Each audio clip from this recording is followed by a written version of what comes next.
it has turned 40,000 children into orphans. And it has given rise to a chilling acronym, WCNSF, Wounded Children, No Surviving Family.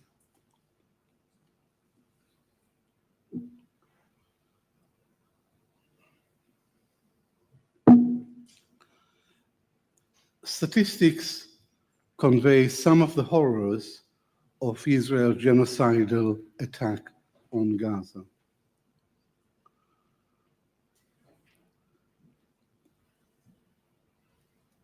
But sometimes it is individual cases that stab you in the heart.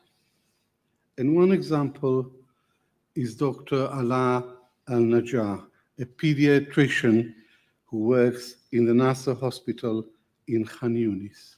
And one day when she was doing her job, she received the news that Israel had bombed her home and killed 9 out of her 10 children and wounded her husband. In the book, there is a section of photographs about children during the war in Gaza. They are horrific photographs, and this is indeed a war on children, and sometimes a photo tells more than 1,000 words. The preface to my book was written, the foreword to my book was written by Francesca Albanese, the UN Special Rapporteur on Human Rights in the occupied Palestinian territories, a very brilliant and courageous fighter for justice for all and for human rights, an outspoken critic of Israel who has written a series of really important reports for the UN. In her foreword, Francesca Albanese writes that what matters under international law is that specific criminal acts are committed with the intent to destroy the group as such. And she writes, genocide is the epilogue of a tragedy foretold. In other words, she anticipated this story to end with genocide. I did not. It never occurred to me that it ever reached this point, but she did. Why did she think it was a tragedy foretold? It's because she knows that Zionism is a settler colonial movement and Israel is a settler colonial state, and the logic of settler colonialism is the elimination of the natives in order to take over the land and its resources. The main instrument of Zionist settler colonialism has been ethnic cleansing. In 1948, 750,000 Palestinians were made refugees. This is the Nakba, the catastrophe, but the Nakba is not a one-off event. It's a process. It's a process that continues to this day and has been hugely intensified on the West Bank. One of the Israeli war aims was ethnic cleansing of the enclave.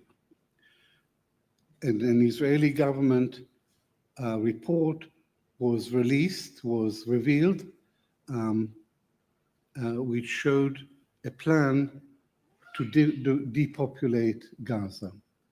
This hasn't happened because of Egyptian resistance, but it's still an Israeli aim, and one that is openly declared by the fascist members of Netanyahu's government who want Israel to conquer the whole of Gaza, empty it of its inhabitants, and resettle Jews in the enclave.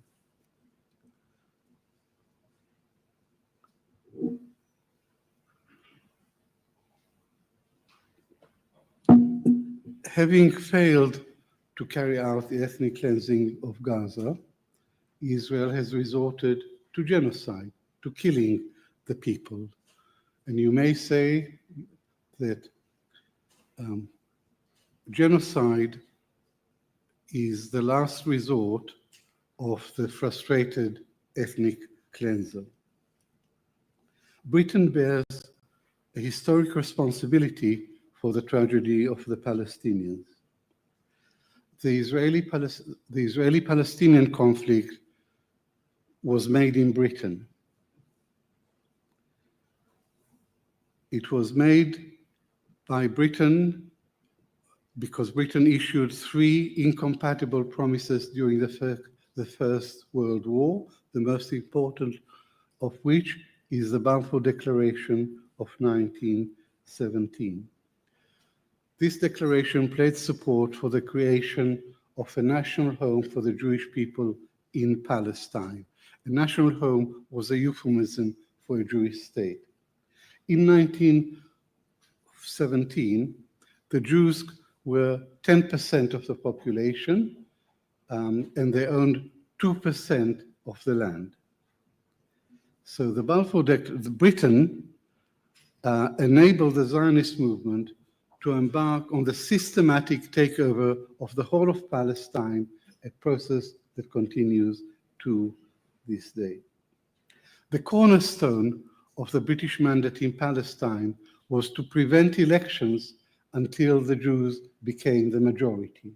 And this only happened during the 1948 Arab-Israeli War as a result of the ethnic cleansing of Palestine.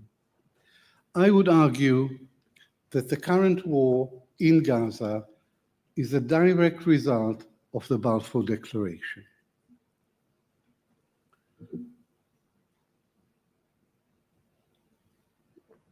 Today, Britain continues the almost blind support for Israel.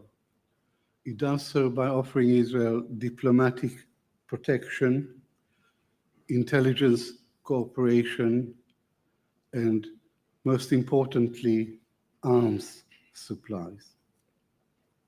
So Britain is not just complicit in Israel's war crimes, it's an active partner in committing these war crimes, as of course is America on a much, much bigger scale.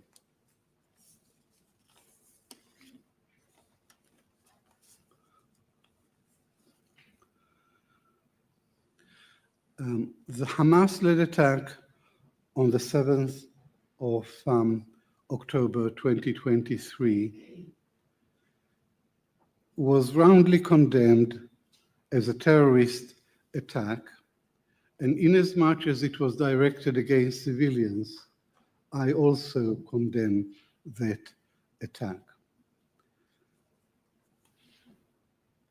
This attack provoked this attack provoked a savage and sadistic response on the part of Israel. It led to the longest, deadliest, and most ruinous war in the history of the Arab-Israeli conflict. There are 2 conflicting narratives about the 7th of October. Israel's narrative begins on the 7th of October, but ignores the context, totally ignores the context, and the context is 56 years of Israeli occupation and oppression, and this is the most prolonged and brutal military occupation of modern times. That's the context. The Israeli narrative presents its people as innocent victims. It's repeated time and again by Israeli spokesmen and by the supporters like Keir Starmer that Israel has the right to defend itself. But this is not clear-cut. Under international law, there are only 2 conditions that authorize the use of military force. 1, if there is a Security Council resolution authorizing the use of force, and 2, if a state is attacked by another state. Neither condition applied in this case. Israel doesn't have the right to defend itself against people who are under its occupation. It's the people under occupation who have the right to resist, including the right to armed resistance. The truth of the matter is that almost the whole of Israeli society, with some exceptions, was unhinged by the surprise attack. And it unleashed a tsunami of anger and hatred of Palestinians. It created a feeling that Israel was now entitled to do anything it liked and that it was entitled to ignore international law and the UN. And moreover, that anyone who criticizes Israel for what it does is an anti-Semite.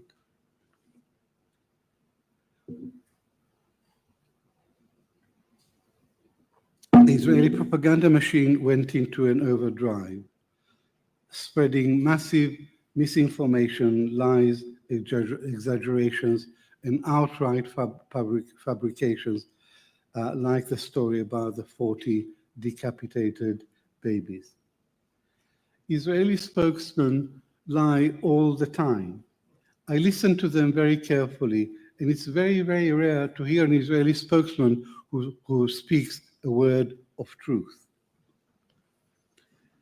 The mendacity of Israel's spokespersons fully matches the savagery of its army.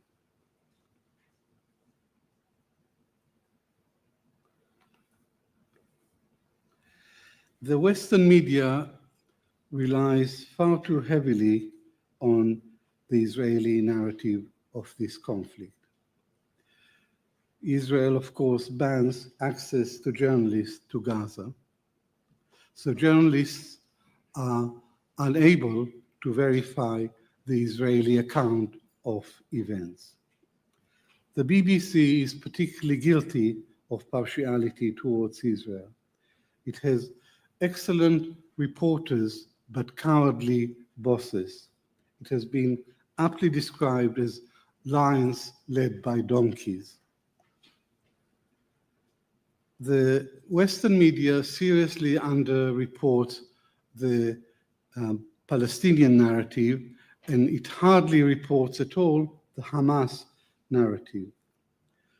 I am one of several experts who have helped a London firm of solicitors to make a petition to the Home Secretary to deproscribe Hamas. Hamas is the client of this firm, and the firm gathered a number of experts. Between us, we produced 24 reports amounting to 500 supporting evidence in support of the petition. The Home Secretary has 90 days to reply to our petition. The most significant report is by Dr. Musa Abu Marzouk, a high Hamas official. He gives the Hamas narrative, which was issued in a document in Arabic, but it was also translated into English, but it was never ever reported in the West. According to this narrative, Hamas sought to achieve specific military objectives in Operation Al-Aqsa Flood, with specific instructions to its combatants not to target women, children, and elderly people.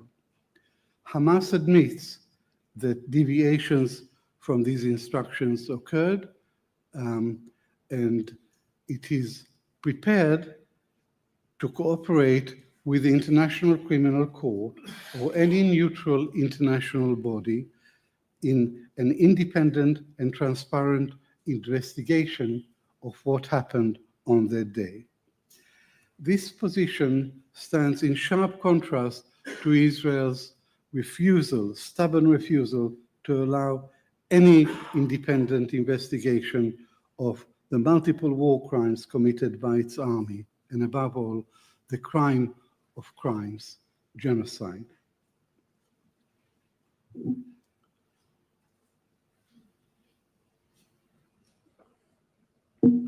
Genocide takes different forms. The Holocaust is, of course, the most terrible example of genocide in the annals of human history. The Holocaust is often invoked to justify Israel's actions towards the Palestinians. No, it does not justify what Israel does. It's a form of moral blackmail. Yet, Israel's national identity is inextricably connected with the Holocaust. But since the Second World War, things have changed. In the Second World War, the Jews were the defenseless victims of Nazi Germany. Today, it's the Palestinians who are the defenseless victims of the Jewish state. Thank you for listening.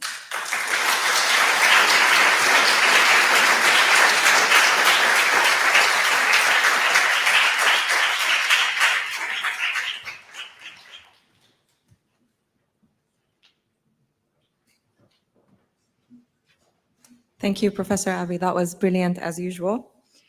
Now for our second panel of the day about the genocide in Gaza, war in Iran, and what's next for Palestine. I would like to welcome our panelists, Wadah Khanfar, Daniel Levy, and Tayab Ali, moderated by journalist and host of Unapologetic podcast on Middle East Eye, Ashfaaq Carim.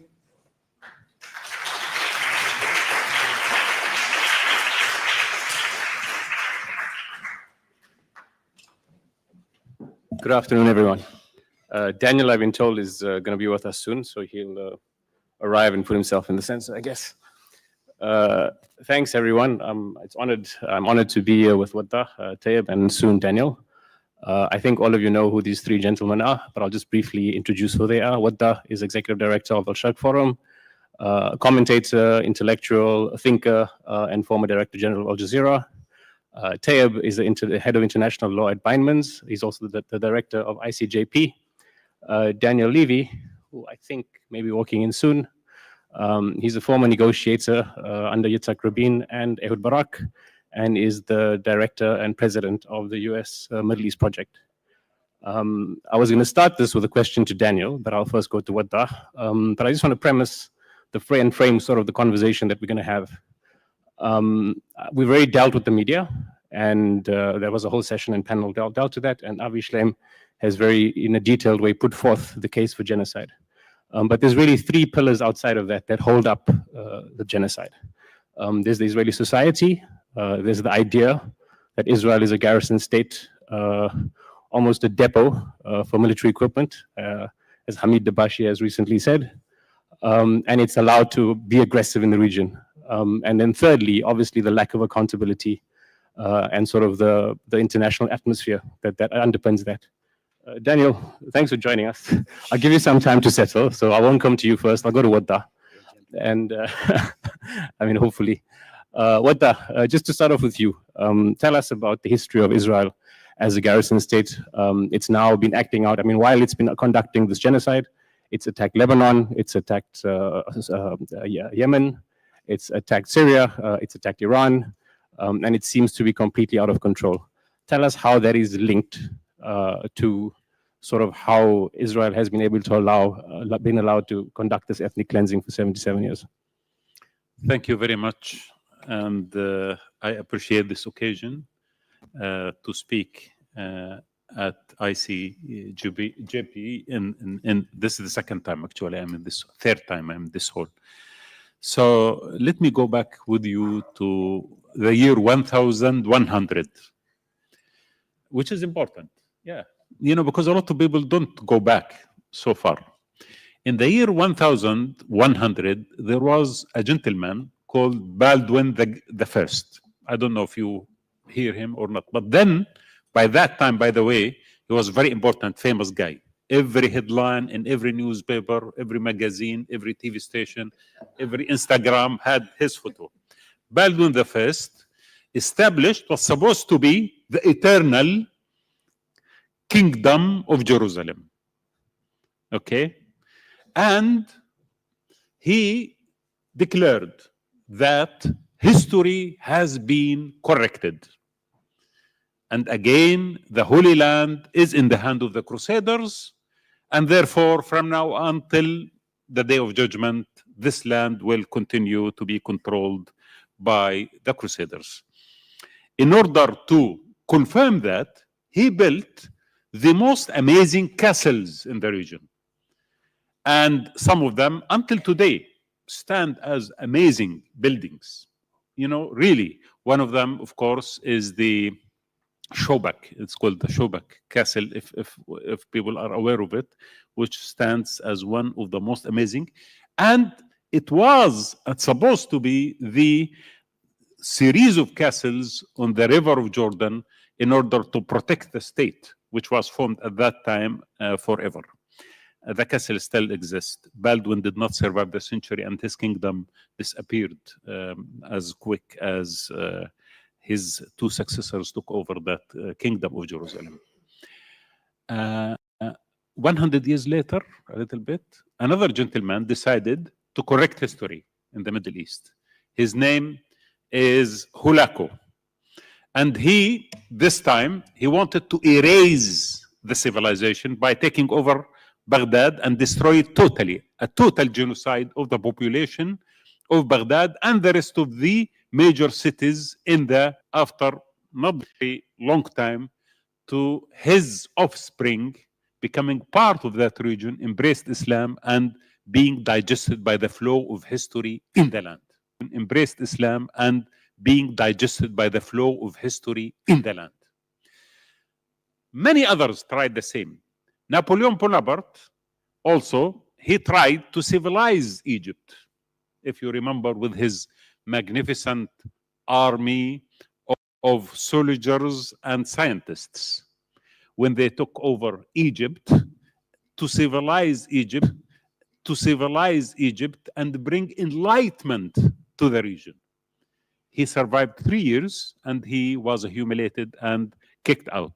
So I can count tens of initiatives, ending with Sykes-Picot, of course, which has created the current reality of fragmentation, of chaos and total collapse that we are suffering from today. The most important thread in all these initiatives, that all initiatives came from the West, were full of hubris, ignorance, and arrogance. Until today, there is an initiative, this morning, there is an initiative, something called the New Middle East. You know, this word, the New Middle East, is emerging always. During my lifetime, I can count tens of New Middle Easts, planned by this fantastic, great leaders of the world who wanted to fix and correct history in that part of the world. But the flow of history in the Middle East continued, and it will continue, and it will overlast them. Most of those people who tried to do this thought that by having the force and the military and the technology, they can really enforce whatever they would like to do. They could. Yes, they could. If you have nuclear weapon, as Israel has today, if you have the B-2, as the Americans have today, of course you can do things.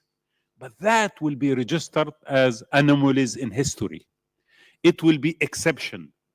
And then history will continue, because this land will always reject any invader who thinks he can come and continuously establish something that goes against the region, against its history, against its memory, against this collective spirit where prophets, emperors, and leaders and philosophers has built over thousands of years. It's very arrogant of Netanyahu to think that he could establish a new Middle East by having the force of a state which was illegitimately established in a land which has been for millennia kicking out invaders like him, much more powerful and maybe much more enlightened than him. So we go back to the current situation. What we are going through right now, again, is a period of time where we have a lot of weakness. And people sometimes think that the resilience of the region could be, understood as weakness. And the silence is understood as consent. No, they don't know this region. They don't know the people of this region. They don't know the multi-layers personality and memory of this region. Silence is not consent, and resilience is not weakness. But the Palestinians in West Bank and Gaza are giving to the world, day after another, an example of endurance and examples of resistance that no one has seen before. When we are talking about Vietnam, which was bombed, as you know, and destroyed for 8 years, small size of Gaza bombed 18 times. If you compare the geography, more than Vietnam, and still the people of Gaza are there. This is very important for us. At the core of all these grand initiatives of the so-called New Middle East stands Palestine and the Palestinians. And as long as the Palestinians are suffering from this injustice, whoever normalizes with Israel, it does not really matter. Israel will always feel existential fear, simply because it could not recognize justice for the people of Palestine. Regardless of who's going, tomorrow you will see, maybe you might see, governments in the region rushing to shake the hand of Netanyahu in order to convert him from a man of a genocide into a man of peace. It could happen. Why not? I mean, these guys could do it. But think about it. This is irrelevant to the grand picture. As long as there is injustice, there will continue to be resistance. There will continue to be people who will stand against the current structure and maneuvers to engineer and re-engineer the Middle East. It's not going to happen. So this is a moment where we need to take a stance. Why? I think what's happening now, Gaza could become the graveyard of not only the world order, because I think the world order already collapsed. It is the graveyard of every noble idea and moral standard that we taught our children to teach their children. It is an end of every idea of or imagination of something called good future. If we normalize ourselves with a genocide live streamed on our TV screens, that becomes the norm. And that's very scary. Because that norm could happen to everyone, everywhere. Once you dehumanize the other, and then you genocide him, and that process is accepted, guess who in the future might also suffer from the same formula? Because Israel today is rewriting the rules of the game. And it is extremely dangerous for everyone, including for Israel itself. This is a very dangerous moment. We need to stand not only for the people of Palestine, moral issue only, anymore a humanitarian issue, not even a moral issue only. It is an issue of the very survival of our civilization as we know it, or as we hoped to see it for ourselves and for our future. If we normalize with the current reality, then we one day will find ourselves becoming members of tribes, not because of ideology or conviction, because we would like to protect ourselves from our neighbors. Because then the jungle will be established and we are going to suffer from it everywhere in the world. So this is why this is the right moment for a global or universal uprising, technically.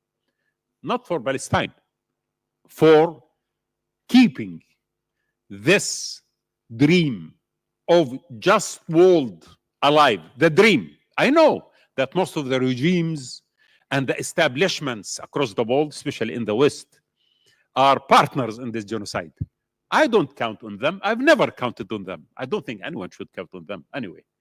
But our future is much more precious to be left for politicians. I think we need to take it ourselves in order to defend ourselves, our future, our children, our grandchildren, and our values and the dreams that we have ever thought about. So this is why it is a defining moment for the world, what's happening right in Gaza. It is a reminder that if we do not move forward and move stronger and in collaboration with each other, regardless of our differences, then we are going to see the new dark age, which might be much more brutal and much more dark than any moment the humanity has ever seen. Thank you very much.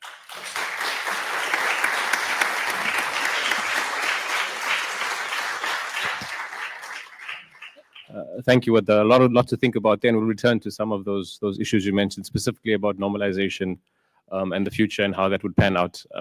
Daniel, a big part, I think, that has surprised many people and many of us as we've seen the genocide live streamed is how Israeli society has reacted. And obviously negotiating in the 90s when Israeli society was probably going in a different direction. A recent Haaretz poll, I think, to many of us covering it was not surprising, but it's still really surprising. 82% believe that Arab Israelis or Palestinians that live inside of Israel should be ethnically cleansed, and 47% believe that every single part of land that Israel has conquered, everyone should be killed. How did we get here? Parts of land that Israel has conquered, everyone should be killed. How did we get here? First of all, thank you, Ashfaaq and ICJP and the other panelists and people who've chosen a wiser place than outside in the sweltering heat to spend this Saturday afternoon. How we got here really segues directly from what Wadah shared with us, that that this is not new. I mean, as you were speaking in my simplistic terms, I was thinking, how did that work out for you, Badwin, in 1100? And it is a conversation that exists in certain Israeli Jewish and Zionist circles. This is the third Jewish Commonwealth. Does it end with the abruptness and with the same results of the previous ones? And so how we got here is not that difficult, actually, to position in the history of a settler colonial project, the history of grand schemes for that region.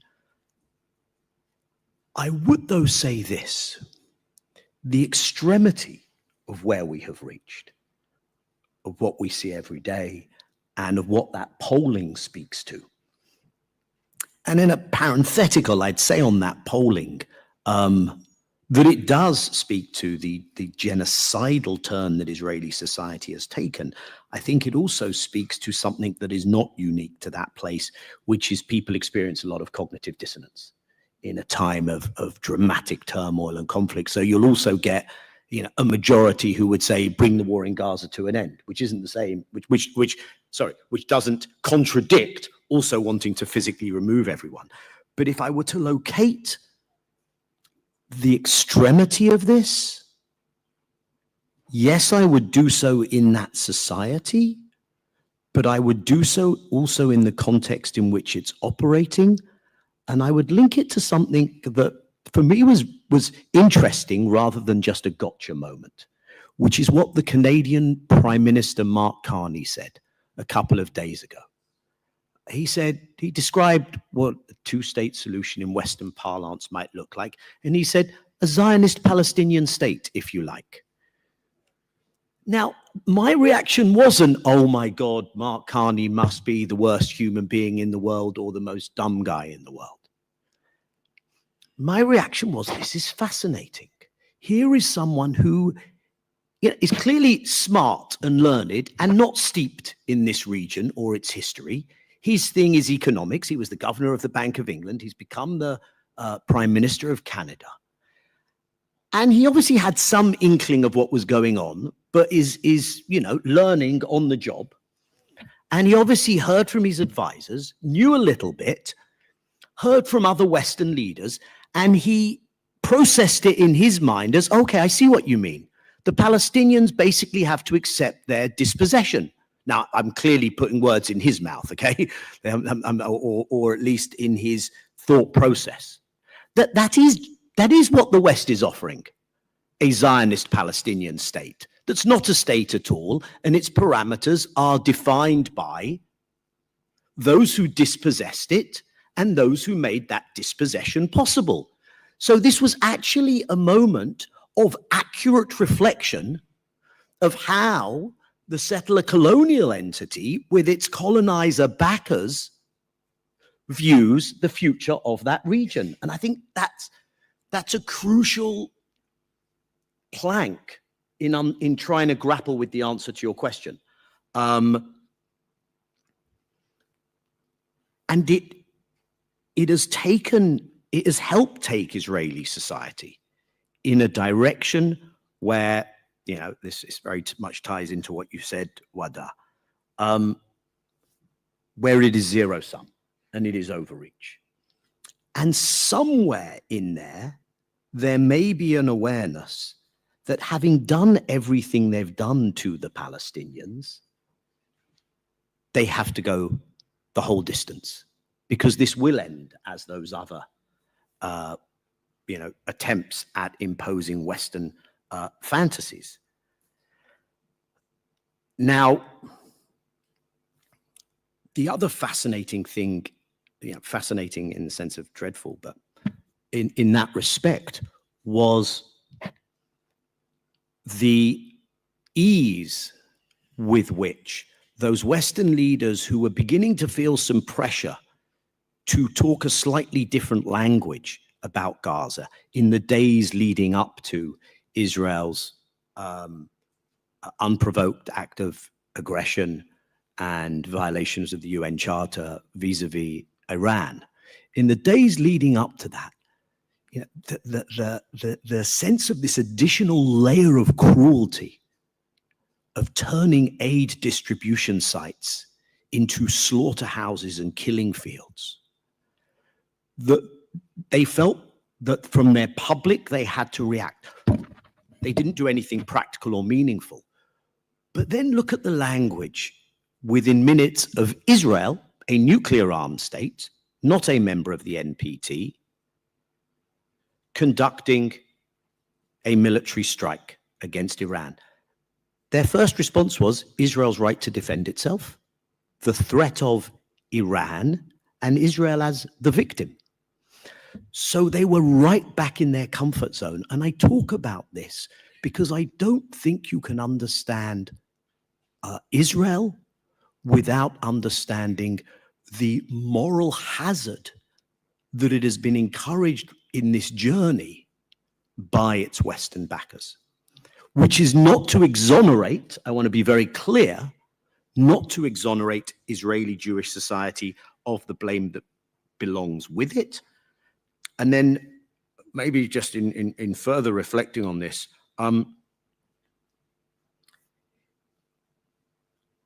we have seen the vulnerabilities of that hubristic overreach, of what happens when you go into a zero-sum place, being exposed.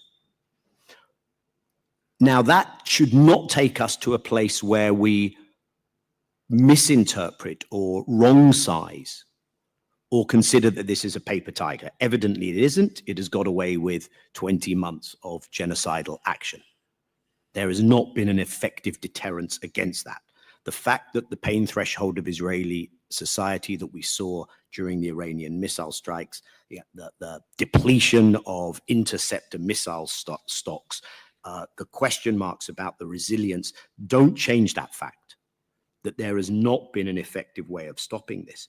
But what you are seeing, and this is, I mean, I know we're on the record, I guess, here, But this is the conversation that I have with Israeli Jewish friends all the time.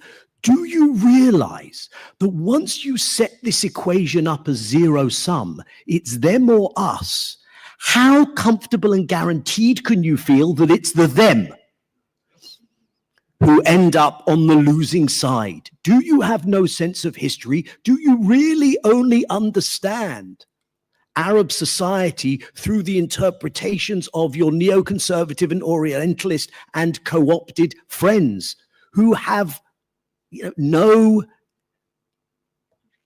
effective way of carrying their people with them? As Wadah said, you could get another piece of paper signed. As far as I'm concerned, the story that I just spoke of impunity was taken to a whole new level with the Abraham Accords. I'm not suggesting there was a causal line between the Abraham Accords and genocide, but I am suggesting that if Israeli society indulged the idea of total impunity prior to those accords, it went to a whole new level in its understanding of impunity after those accords. And so this idea that in this region, you will be able to bludgeon and bully without boomerang. And it's, you see this happening right now. And in a way, this is why Netanyahu has to double down post this Iran 12-day whatever. His argument was, once you remove Iran, everything is going to be fine. So he's doubling down on that. But even the leaders around him who do not have a social contract with their people, who may sign that piece of paper or may not, look at it and say, actually, what is the most dangerous, destabilizing, radicalizing force in the region today? I'll give you a clue, they don't sit in Tehran. And that's the place that we find ourselves in. I'll pause here. I think there are lots of lessons because obviously we're sitting here in June of 2025. We're watching what we're all watching. We're feeling what we're all feeling. And there is no comfort whatsoever in what you shared with us, Wadah, in terms of that sweep of history. And I don't think you were here to tell us it's all okay. Sit on the sidelines, watch this happen. It will be fine in 50 years. There is the fierce urgency of now. And what are the strategies for now? And what does it mean being in this country? And what does it mean if we're witnessing a shift in geopolitics vis-a-vis the West and the global South? And what does it mean, the kind of fraying and argumentation happening in the Jewish community? And we got to kind of knit all those pieces together, but I'll park that for now.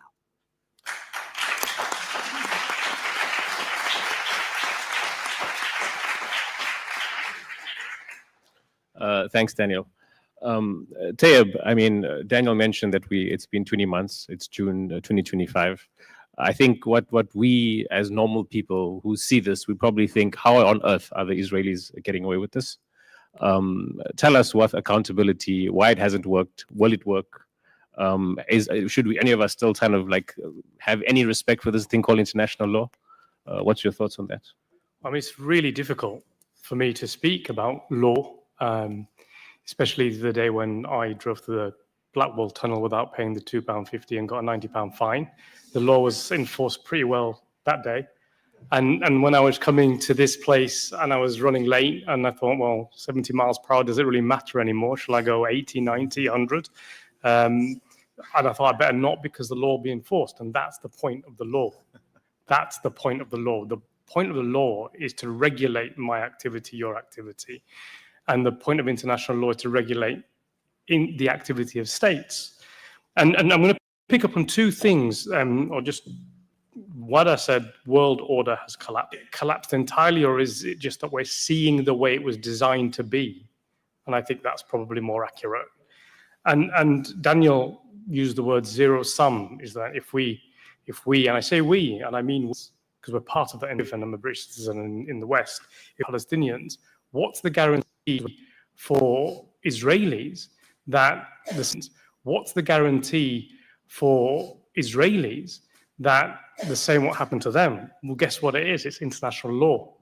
And it's the world order, because if that starts to happen, you will see the strengthening of international law immediately. And you'll see accountability structures work instantly.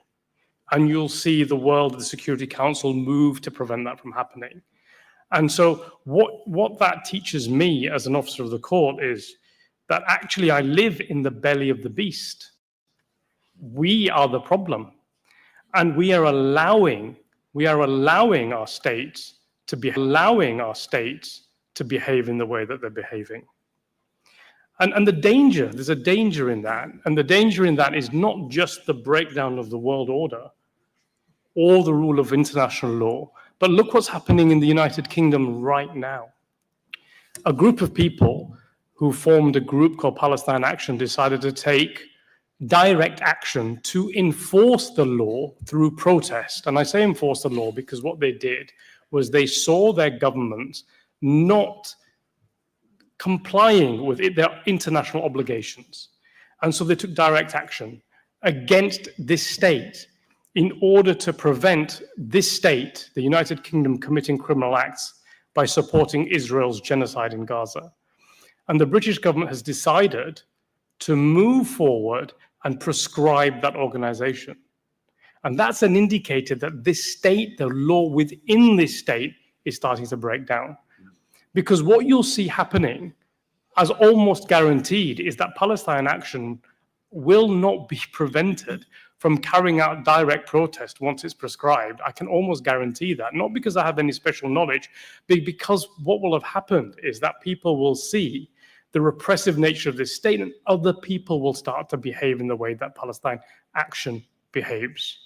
And sometimes people like me might decide, actually, I might as well go 100 miles per hour on the motorway because the law doesn't really matter anymore. And that's the danger. The danger is that the law will not just break down in terms of international law, but also domestically. And that's how violence starts on the ground. We've seen it before. It's not the first time. You see individuals that see, and I'm not justifying or explaining or excusing. No, I am explaining. I'm not excusing political violence, but I'm explaining it. When a people feel that law isn't there to protect them, they turn to violence. Just turn to violence. You see that when people blow up trains, blow up buildings. It's because they feel that the law is not the answer for them anymore. And so they turn to violence. And this is really important because this is the way the international community is working right now. It's not turning to diplomacy or law or the Security Council for resolution. It's turning to violence. It takes action against the Palestinian people to eradicate them. It takes action against Iran to push back an apparent preemptive threat, which was unlawful. And so I'm just going to begin with Gaza and say this, okay? I am an officer of the Court of England and Wales, which means I have a duty to not mislead you. So I can say to you, much quicker than the International Court of Justice, it's my view that what Israel is doing in Gaza is clear genocide. It's clear genocide. The ICJ is a little bit behind me. I mean, they'll catch up, I'm sure. They consider it at the moment to be a plausible genocide, the actions that Israel is taking, but it's genocide. You don't kill that many people that rapidly in the way that Israel is doing without it being anything else. And it's part and parcel of a long-term systematic attempt to eradicate the... Now, the laws governing genocide, war crimes, and collective punishment and starvation are not ambiguous. They exist. There's punishment and starvation are not ambiguous. They exist, they're strong, they're clear, they're excellent. Excellent. And I believe in those laws. I believe those laws, if they're applied properly, will protect people. But that's the greatest contradiction of our time today.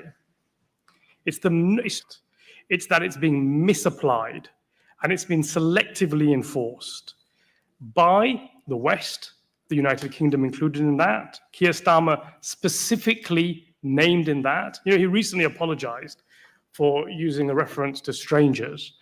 I think in Gaza, There's only one word I want to hear from him in terms of the complicity that UK have played in terms of that genocide, and that's the word guilty when he's asked in a court of law, because I think he is. I think he is guilty of complicity in the crimes of Israel. Now, this is the same legal system that actively, rapidly, and effectively prosecutes African leaders in The Hague, but shields Israelis and Western diplomats from any kind of accountability. What's happened is the law has been captured by the powerful, and it's being executed by them as part of their foreign policy engagement with Palestinians in the Middle East. That's what's really happening. And why I say that we're responsible for it, I know we don't want to be responsible for it, but we're in that beast. We seek comfort from it. I have an iPhone because of this. I have a car because of this. I have fuel in my vehicle because of this genocide. And that's what really this is. It's a part of the American, British, and Western empire exercising itself and stealing resources from other people and using genocide and ethnic cleansing to do that. And we see this most clearly in the hypocrisy surrounding the escalation with Iran. And I'm going to be blunt about this, and I've been blunt about it publicly already, but the coordinated attacks, whatever Trump pretends he's doing any given moment in time, whether he knows it himself or not, but they are coordinated. They are coordinated. And I feel quite comfortable in saying this because I called what Trump was going to do, what the United States were going to do. The coordinated attacks on Iran are unlawful. Article 2.4 of the UN Charter prohibits the threat or use of force against the territorial integrity or political independence of any state. There are only two legal justifications for the use of force: self-defense under Article 51 and authorization by the United Nations Security Council. And in the case of Iran, neither apply. Preemptive strikes dressed up as defensive responses do not satisfy the strict necessity and proportionality tests. There's no legal basis at all for those unilateral strikes by Israel or the United States on Iranian soil. There's no Security Council resolution or authorization, and there was no imminent attack. And whatever Israel and Western political commentators say about Israel's Iran's so-called proxies, well, that wasn't the justification given. Let's just remember that. It was the nuclear program or alleged nuclear program that was the justification. They can't change their mind after the fact. And it is interesting, and I'll probably go on a limb here, because the Telegraph reported that the British Attorney General gave advice to the British government that the attacks were unlawful. And I would imagine that Richard Hermer, KC, who's the Attorney General, probably did give that advice, although it's not confirmed. And he gave that advice because guess what? Because the attacks on Iran were unlawful. Simple as that. Now, what do I think about Palestine and what's going on there? Well, I think Palestine has become the testing ground for global impunity. Every time the rules bend to shield Israel, every time accountability is deferred or denied, the precedent is set for lawlessness elsewhere. And it's the Palestinian people who are currently paying the price for this. And I just want to be honest about the title of this segment is The Shifting Global Dynamics. What do they actually mean? Well, we're not seeing a shift towards justice. That's for damn sure. We're seeing a shift to multipolar impunity, a shift in which powerful states discard legal obligations when inconvenient and punish the weak for insisting on their rights. And what does that equate to the people that are subjugated, the people that are oppressed? It's a clear message. It's a clear message. Unless you strengthen your ability to act in a violent way, you will have no answer, because the law is not going to protect you. That's a zero-sum game, isn't it? That's a zero-sum game.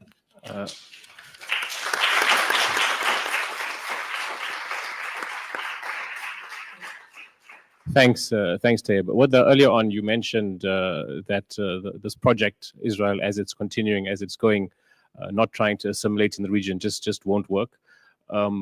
Just on the surface, I mean, in the short term, it looks like it does work. I mean, they're winning all their military battles. Normalization seems to be expanding and may happen anytime sooner.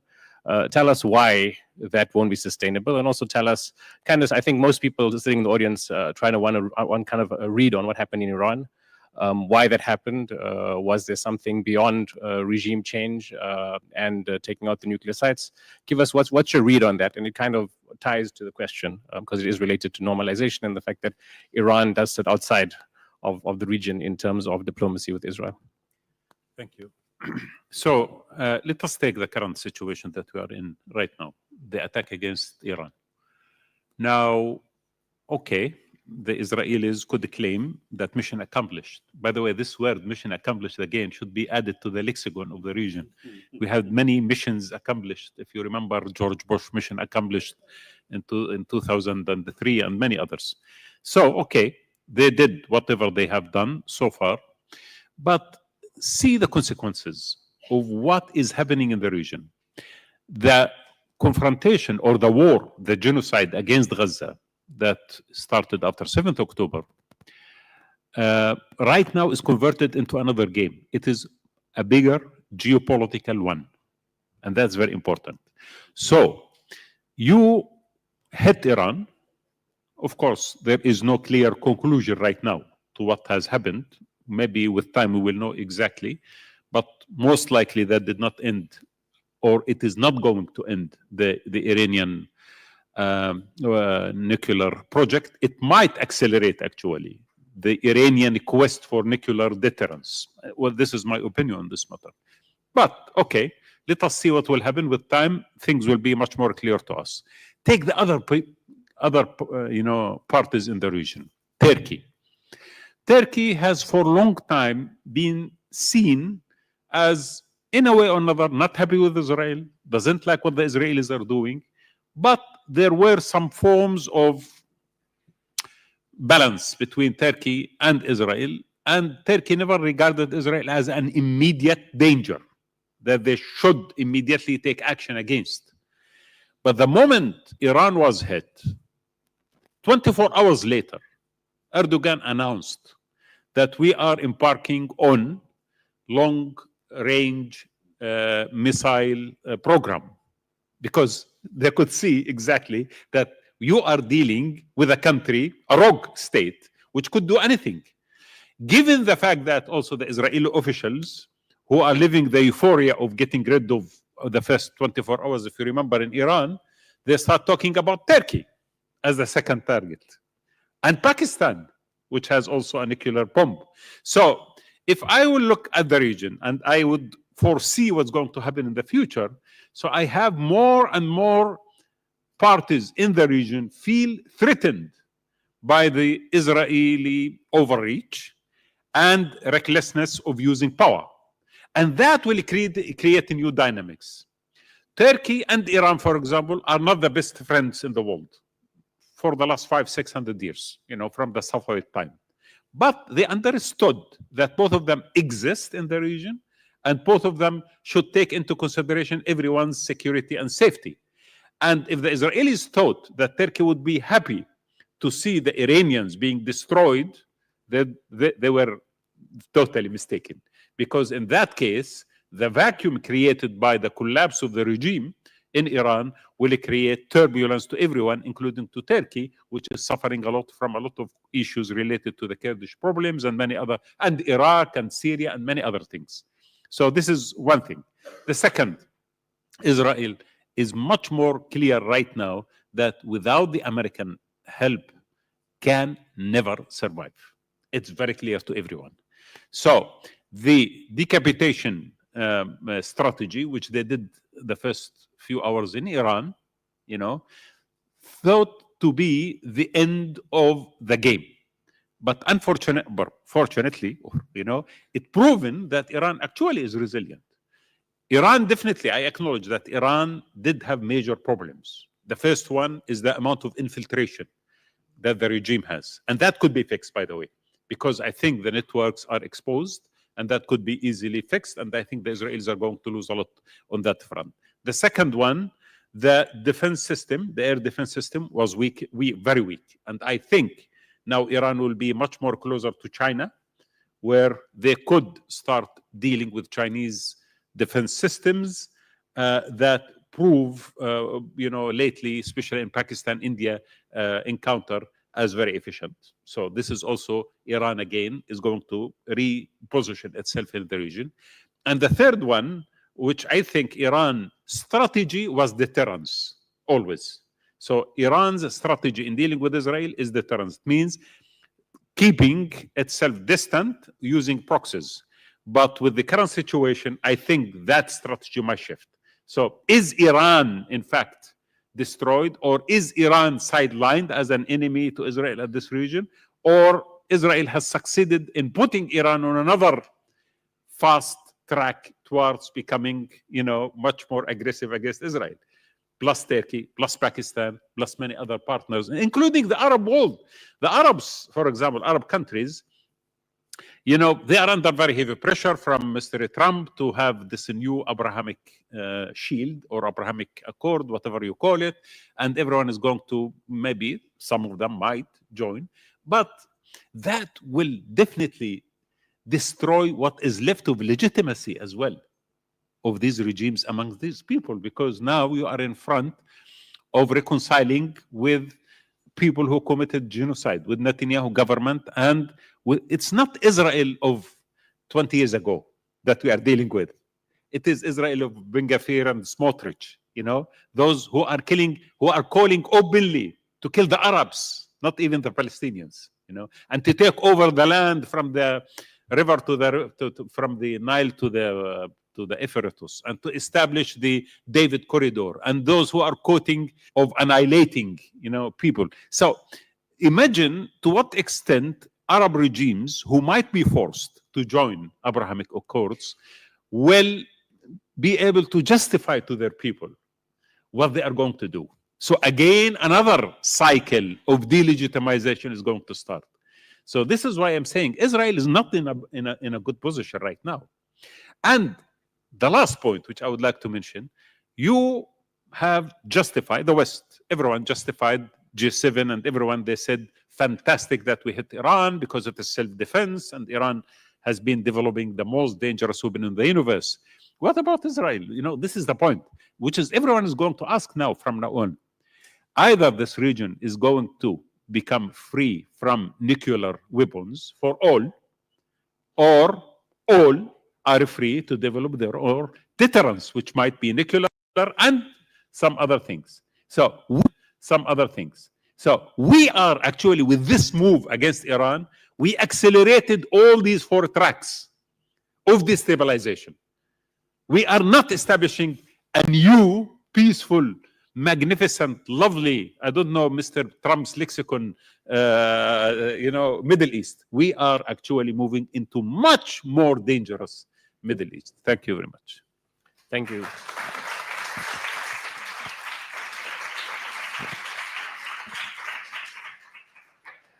Thank you, Wadah. Just a note to the audience. In about, as soon as Tayab and Daniel's done, we're going to start opening up the floor to you. So if you have questions, start thinking about them, and you can just point out when it's the time ready. You can point out to the people on the side with their mics so that you can get ready for those questions. Daniel, what's your take on what Wadah said? But also, he mentioned that Israeli leaders are saying openly that they want to go from the Nile to the Euphrates. How is this sustainable? And from not just from an Israeli leadership perspective, but from Israeli society's perspective, what's the end game? Are they just living in the moment in fear and paranoia? Do they realize that there needs to be a plan? Just give us some insight into that. Yeah, I don't think it's sustainable, and it's been carried along. So there's been a degree of societal coalescence around, unfortunately, a very mobilized, and that's the degree of uniformity on this within the Zionist political class, and a very mobilized media of the extremity of what is being done in the Palestinian territories. So there you have a degree of uniformity. But that ignores a much deeper division. So there is a split there in terms of how far It is smart to go. It is possible to go. And I'll share with you one place where that plays out, which I think is quite interesting, which is who shows up for reserve duty in the military today. Okay? So in many of the units, you get about a 40% no-show rate. It was way less just after October 7th, but now in some, it's half aren't showing up. Now, some of the half aren't showing up. Their family lives can't take the strain. Their professional lives can't take the strain. But they also don't get, what are we supposed to be doing? A social, it's, again, I don't want to suggest that half of the population is looking in shame at what they are doing to the Palestinians. I wish I could tell that to you. No, there are a group of, probably most accurately described as dissidents, who do look on this as a shameful episode, academics and others who've signed declarations that these are war crimes, that there must be sanctions on Israel. That's not what most of those 50% are. Most of those 50% are saying this isn't going to work for us. We are nearing the point of no return in making our country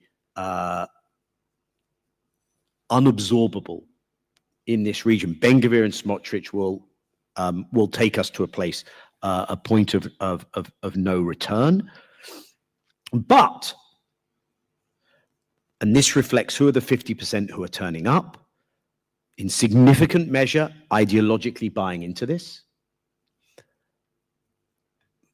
I'll put it very bluntly, you know, a day when I'm not in my uniform, inflicting pain on Palestinians is a wasted day.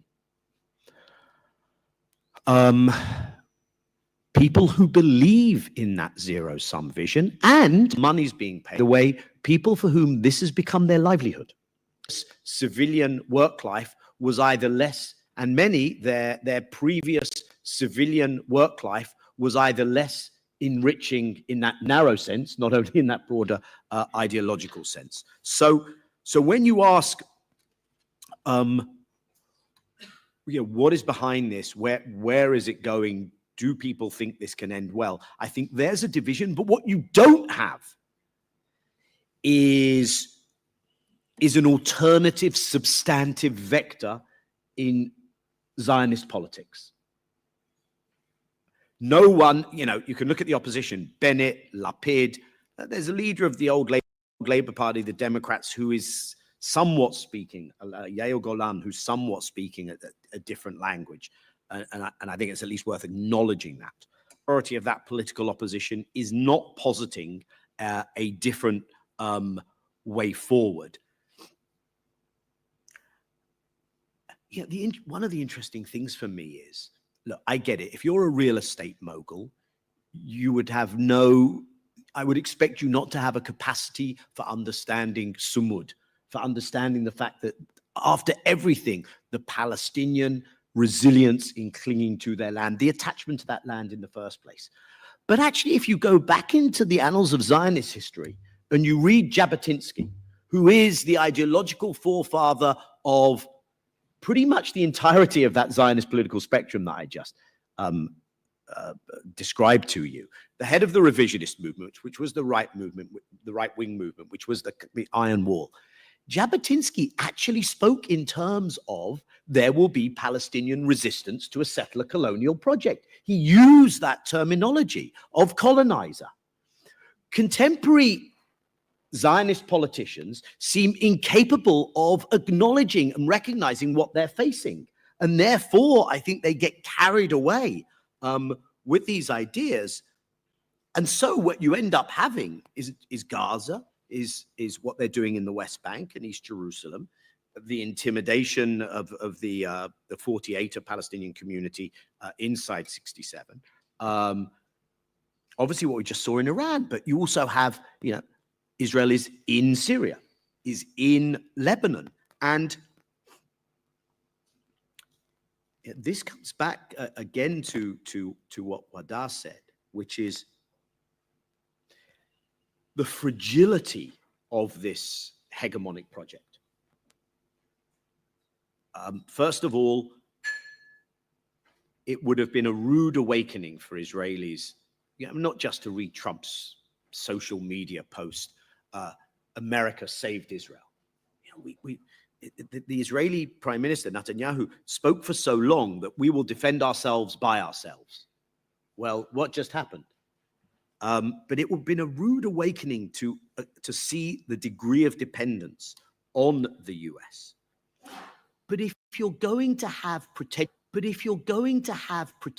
to being a regional hegemon, you have to have a political project that at some level is sellable to the people of the region where you are trying to assert that hegemony. Steve Walt, who people may be familiar with, he wrote the book. He wrote the book on this, The Israel Lobby, together with John Mearsheimer quite some time ago. He has a very good piece recently called Why Israel Can't Be a Regional Hegemon. And among the reasons, not only the dependence on the US, but also he said you have to have a capacity for forbearance. Okay, you have to know when it's time to stop and offer people something that at least can pass the laugh test, that you somehow care a little bit about them. You know, as unedifying to me as it is, you know, any counterinsurgency project knows that you have to, you know, drain the swamp, you have to win the people over. There's no attempt to win the people over. It's the opposite. It's the attempt to kill all the people, enrage the rest of the people. So that's where in the context of now being so widely perceived as so destabilizing, in the context of I would argue, the military technological gaps being closed in the ways that Wadah just described. I think they're getting nearer to the brick wall that they will bump up against. The problem, of course, is there's a fabulous amount, a terrifying amount of death and destruction that we can still witness between here and hitting that wall. And there is not anything like a sufficient cognizance, a sufficient acknowledgement and awareness inside Israeli Jewish society of that.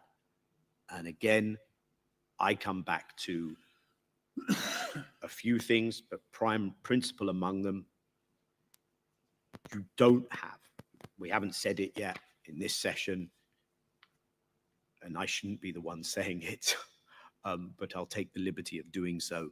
You do not have a Palestinian leadership and national movement which is articulating the strategy for the struggle in a way that is going to effectively either speak to that Israeli hubris, nor accelerate nor stop the journey to hitting that wall. You do not have a set of neighboring regional and frontline states who are taking that mantle.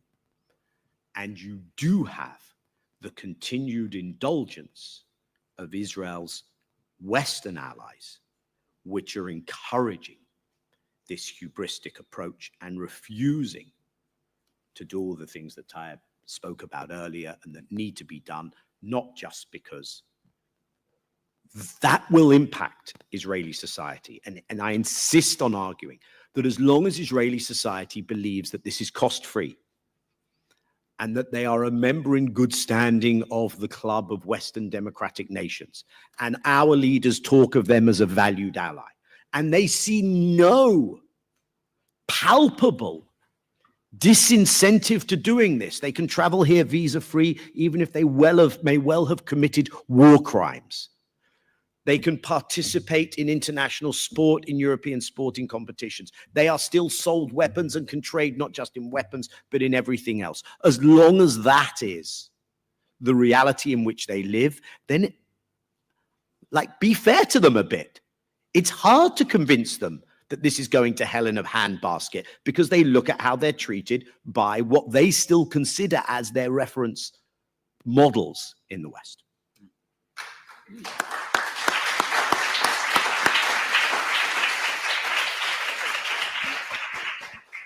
Thanks, Daniel. Tayab, I see you've been jotting some notes there, so I'll just give you the liberty of speaking what's on your mind. In about 5 to 7 minutes, we're going to come to your audience, so just get ready with those questions. So, I mean, the problem for me really here is well, ICJP shouldn't exist actually, and it exists because states don't do what they're supposed to do, and that's a problem for me. And so accountability is really the only answer that we have in, as Daniel says, making the people in Israel do what they're supposed to do. Because at the moment, we're at a negotiating table where all the cards, all of them, both hands of cards are held by Israel. There is no reason for them to do anything other than what they're doing, because there's no benefit at all, not a jot of benefit to them giving any rights to anybody other than themselves. In fact, where you can go into your neighbor's house, kill everybody in the house and take their wealth, and there is actually a pat on the back for doing that, why would you do anything other than that? I mean, you just do it, don't you? Why not? And you're encouraged for doing that. And then the police turn up and say, it's self-defense, well done, that's really good. You've protected yourself from something they might have done in 20 years from now, or their kids might have done, or their kids' might have done. You may as well behave in that way. And I just want to talk a little bit in this context about accountability and why ICJP exists. In 2009, I led a team, along with another lawyer in London, it was a joint team, to apply for an arrest warrant for Tzipi Livni, the former foreign minister, who was accused of war crimes in respect of an attack on Gaza. And a British court, looking at the evidence, a British judge, senior judge, granted that arrest warrant. And that was really interesting, because this idea of impunity that day was smashed to pieces. And what happened was really interesting. The curse of impunity was put to one side for a minute. And what happened to me in my sort of personal practice was quite interesting, in that I got mums, mainly, not dads for some reason, but mums from Israel ringing me and saying, my son or daughter has been asked to do this by the IDF. Can you just tell me if that's lawful or not? And that lasted for about a year. And the reason for that was because suddenly what Israel was telling Israelis about what they were able to do with impunity had been rocked. And that was the biggest success for us, in that it made Israelis look at the action they were being asked to do, because they feared that if they traveled to the United Kingdom or Europe or somewhere else, then they may be held accountable. And what ICJP is doing is we are trying to make states in Western states understand that the law is for them as well. And we're failing in that. Let's be quite plain about it. We're failing in that. And so what we are trying to do, apart from that, is to take the law into our own hands. And we call it, or they call it, we call it lawfare. I quite like the title. And that means that we will attack legally British citizens, European citizens, American citizens that have participated in Israeli war crimes, and apply for private arrest warrants. But of course, it's within the system that grants impunity to Israelis, Israeli suspected war criminals. And we have the ICC, which is a great institution that was built from 1998 to 2001 when it came into effect. And you see what happens there. Karim Khan and his legal team issue arrest warrants for Benjamin Netanyahu and Yoav Gallant for extraordinarily serious crimes. And the United States, along with other Western states, run to destroy the institution. It's phenomenal. And instead of Karim Khan prosecuting Israelis, he's defending himself against allegations of sexual assault. Timing perfect. And the ICC doesn't move to do anything else at the moment. It's a problem. And so the answer really has to come from outside of the beast. And the answer there really is a new world order. The global south has to step up to the mark. And we haven't mentioned the global south yet. And it's really important, because I think the answer really is those states that have been persecuted and subjected to Western dominance in international law really have to step up now and say, look, we see what's happened. We see how you've subjugated and oppressed even us by this idea of human rights and international law. But it's time for us to be the arbitrators of what that institutions. And the ICC is only an institution that's created by treaty, an agreement by 125 countries. There's no reason why 125 countries can not agree a new ICC or a new institution that can hold people accountable. And in this, I think, give it time, we'll see a movement for the global South to hold the global West, and the global North for the global South to hold the global West and the global North accountable. And to be honest, the quicker that happens, the better and the safer we'll all be.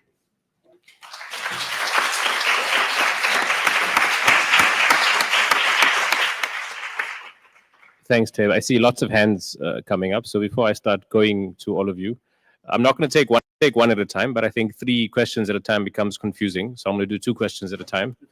I'm going to ask that you don't speak when you're asking a question for more than 30 seconds, so we can accommodate everyone putting their hands up. Ask your question. If you want to spend 5 seconds telling us who you are, you're welcome to do that. Let us also know who the question is directed at. And I'm going to limit our excellent panel to answering. If it's like asked to one person, then they can speak for 2 to 3 minutes. And then either, like, for example, if it's asked to Wadah, that's 2 to 3 minutes. And then Daniel or Tayab can respond 30 seconds and then off to the next one. So the first 2, the gentleman in the blue and the sister in the kafaya. I have a question for Daniel, but I would like to make a short comment to Tayab. Lord Scarman a few years ago, in the inner city rioting, said if a person perceives he is being unjustly treated, and if he perceives that he has no redress, then he becomes a man in the corner, and a man in the corner will behave like a man in the corner. This is what's happening to the Palestinians and those who support, even if they are not Palestinians, maybe English or Indians or whatever. The question to Daniel is this. I'm aware of nations or people hating other nations, other people. The Brits had the Jerrys and the frogs and the rest of it, and the Japanese and the Americans were born hating communism, etc., etc.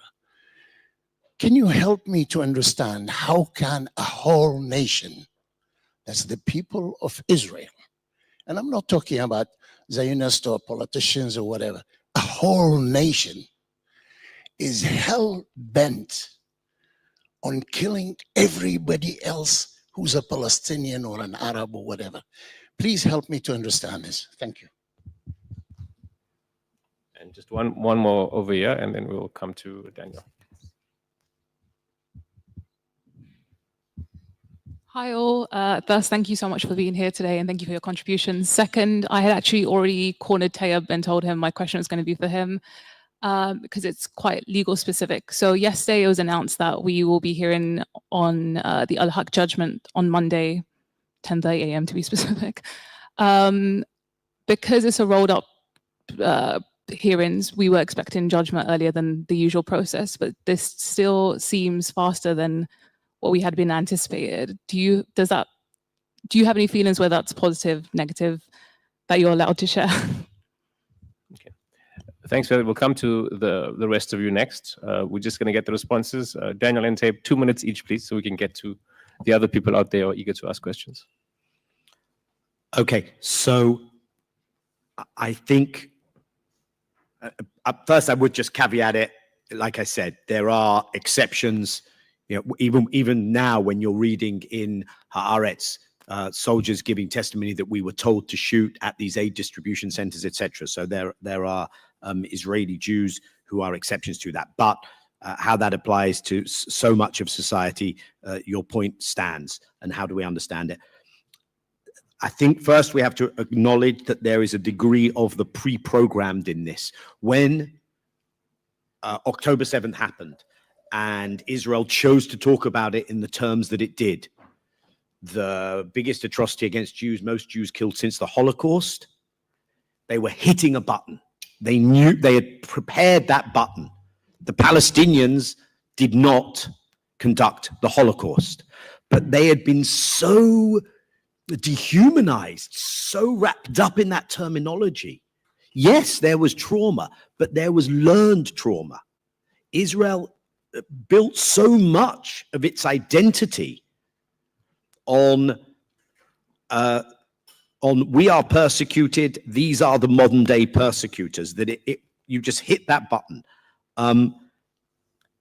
Secondly, you then saw a society that became so pumped up. I mean, when hopefully we can look in the rearview mirror at this, but we'll be looking at such horrors, you know, the role that some of the media played. Read Arwa Madawi today in The Guardian, just going through the statements. I mean, it's an opinion piece, so it's obviously not Guardian editorial policy. But she actually sets out what Channel 14 has done. This is Radio Rwanda style incitement to genocide. Do not underestimate the extent to which Israeli society has just been washed with all of this. Next, and of course, none of these answers are satisfying to me either, by the way. Next, I think at some level, Israelis know we have tried to remove these people. We did a Nakba. We have treated these people so inhumanely for so long. Of course, they're going to rise up. We have to finish this. I think at some level, there is even a subconscious awareness that, I'll say it in grand terms, but I'm kind of saying that it plays out in ways in people's heads. The very existence of Palestinians is the challenge to the completion of the Zionist project. That the Zionist project comes in place of the Palestinians. And that's why now, I do not believe in an Algeria zero-sum outcome, but I do believe that if you're going to avoid that, I don't care what you ultimately call it, the practice of it is going to be the de-Zionization of that society. Thanks, Taib. The Al-Haq case tomorrow, so I have to be a bit careful. My law firm's the firm that's running that case, along with Glan Al-Haq, and ICJP were involved in it in the beginning as well. But what's really important about that is that, so we haven't got, I just made this clear, I don't know what the judgment's going to be. We sometimes get advance notice. I don't have advance notice. We should win. I can't see how we would lose, but that doesn't necessarily mean we will win. And I mean it in this way. You know, I used to be naive enough to think that when states committed war crimes or committed atrocities or tortured individuals, it was renegade rogue actors within the government acting outside of what they considered the rule of law. In practice, I learned that actually there were really horrible lawyers sitting on the dark side of officers in government buildings, designing mechanisms within the law to allow people to commit the most heinous crimes. Guantanamo Bay, the Abu Ghraib, the many war crimes committed by British soldiers in Iraq, as an example, Afghanistan, and now the complicity. There's legal advice behind all of this. So my position is going to be really clear on this. The British government has been complicit by supplying weaponry, however, whatever convoluted mechanism they want to pretend and close half their eyes to Israel. That makes them complicit under the Rome Statute, and we're a party to the Rome Statute. So it's worse than just whether it was lawful here or not, whether a few trade licenses were not looked at properly under the framework. It's actually potentially evidence of complicity in something much greater. And I think that people like myself will not stop if the judgment's against us. We will do the types of things that we did during the Iraq War, when Britain refused to investigate British soldiers of war crimes. And we referred the United Kingdom to the ICC, and the ICC opened up an investigation which resulted in Britain having to look at British soldiers and their actions in respect of war crimes in Iraq. And that led to 25 prosecutions of British soldiers for secondary offences and 2 for primary offences. And I think that's what I'd say about the judgment tomorrow. I mean, we should win, but whether we do or not we'll see. But it won't be the end of the story if we don't. That's a guarantee. Okay. Martin Shaw, and there's a hand over here in the middle. Thank you so much. Thanks. Well, two questions. One for Tayab, and I was very glad to hear you say what you said about whatever happens tomorrow. That isn't the end of the story. But my question is, isn't it time for South Africa or another global South state or some other state to go back to the International Court of Justice and ask for much more rigorous provisional measures in the light of all the new atrocities which Israel is committing? I mean, the fact that it's more than a year since they were engaged, really, to me, is rather shocking. My second question really is for the panel as a whole. We've touched quite a bit on the complicity of the British state and British politicians in the Gaza genocide, and we are here in Britain, you know, and we need to be influencing, I think, what is going on. And Tayab was talking about Palestine action, you know, and I think one of the reasons we all feel so sympathetic to Palestine action in this situation, apart from the terrible character of what is proposed, is that we feel so frustrated by the inability to influence the British government on these issues, and they seem to be doing something concrete. But we've had these huge demonstrations for 20 months, and we still haven't broken through. The climate of opinion is changing, but it still hasn't made it really into the Labour Party, and it hasn't influenced what's going on in Parliament. How do we break through here? What should we be doing now to further the cause of solidarity with Gaza and to stop the genocide? One over here. Thank you to all the panelists. I've got a very quick question for Tayab, and that is, could you please tell us about what the ICJP is doing as part of the 195 initiative, and also what kinds of interactions you have with Hind Rajab Foundation? And my second question is for Wadah Khanfar. My question is about the future. And in terms of the future, we can see an increase in the securitization and militarization of the border regimes around the world, but particularly in Fortress Europe. And we can also see the way that populations within contained spaces are being kept in, such as in Gaza or in Kashmir. So my question is, with NATO calling for 5% of GDP, and the increase in AI weaponry, and what Anthony Lowenstein describes as the Palestine laboratory, I'd like you to tell us what you see or what you foresee as the way surplus populations are going to be administered by these regimes, and how Palestine plays a role in that. Thank you. Okay, thanks. That's it for now. Martin's first question to Tayab. I want to ask Daniel to answer Martin's second question, and then Tayab and Wadah. Only one question going forward, please. Not now, like from the next round. Thanks. Tayab. Let's do all three of them. Yeah, sure. Okay, Excellent. great. So look, the provisional measures, yeah, I mean, as in the last 20 months, ICJP, myself directly, have lobbied at least 50 states now, either head of state, foreign minister, justice minister, or ambassador level, to try to get them to move forward in any way. And some of that is actually more successful than you might imagine, even that one-on-one engagement. But yeah, I mean, if I had my way, every state in the world would be at the ICJ arguing some aspects of international law. So yeah, it's not enough. It's not fast enough. And then there's a second part of that, which is once you get the provisional measures, so what? You know, well, I'll tell you what, in terms of so what, it gives people like me the ability to advocate and speak about how it becomes clear that Israel is committing acts of genocide on the ground, acts of apartheid on the ground. And so it's really important that those rulings come out, and it does impact on a domestic level. So yes, we should be in the ICJ every minute of every day. States should be doing that. Getting them to do that goes into your second point, which is I wouldn't like to even speak about a phenomenally effective. I mean, I wouldn't like to even imagine where the United Kingdom would be right now if these protests weren't happening. And members of parliament speak to me all the time about the number of letters they get, the headache they get from the protests, the communication from the constituents, that we just need to increase that volume.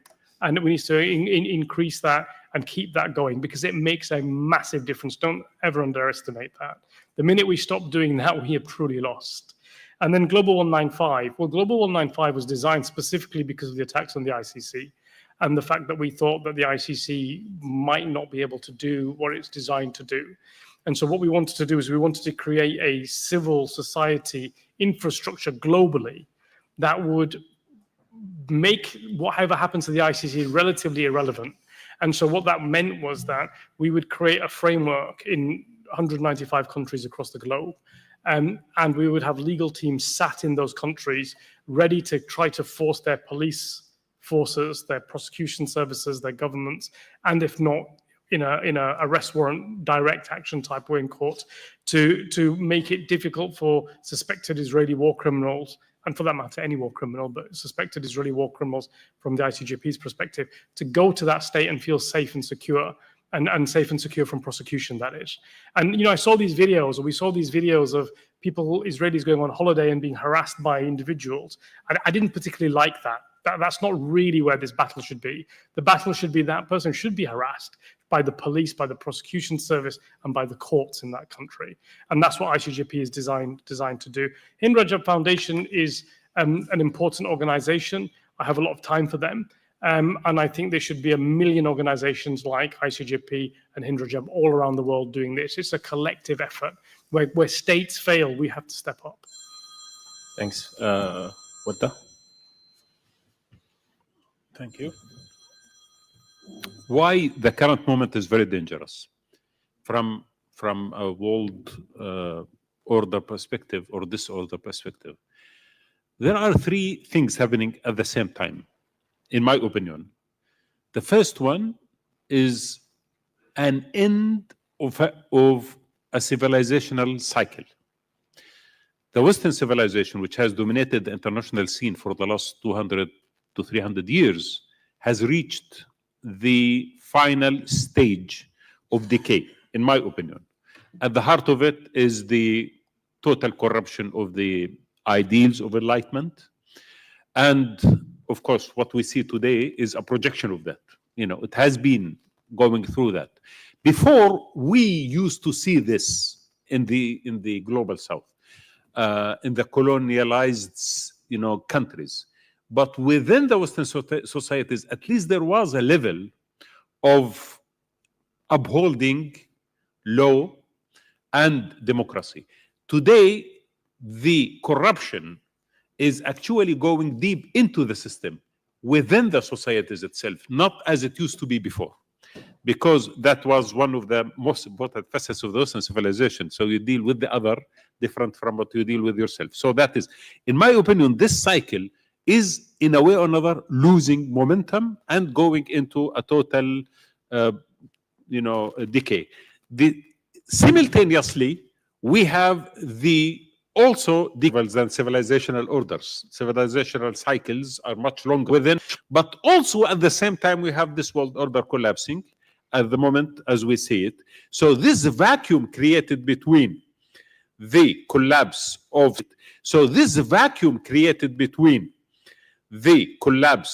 civilizational structure and world order structure is actually very dangerous. Why? Because this is the moment when the old who is dying, trying to protect themselves without any order or moral. The moral comes from civilization, the order comes from international order. So when you are deprived from law and order and deprived from moral grounds, then you become very dangerous. You become suicidal, you become genocidal, you can kill, you can destroy. So this is why everyone is resorting to more power. Why do we need 5% of expenditure? Because we know that we are turning ourselves into a killing machine. And we are preparing for the future in order to kill more.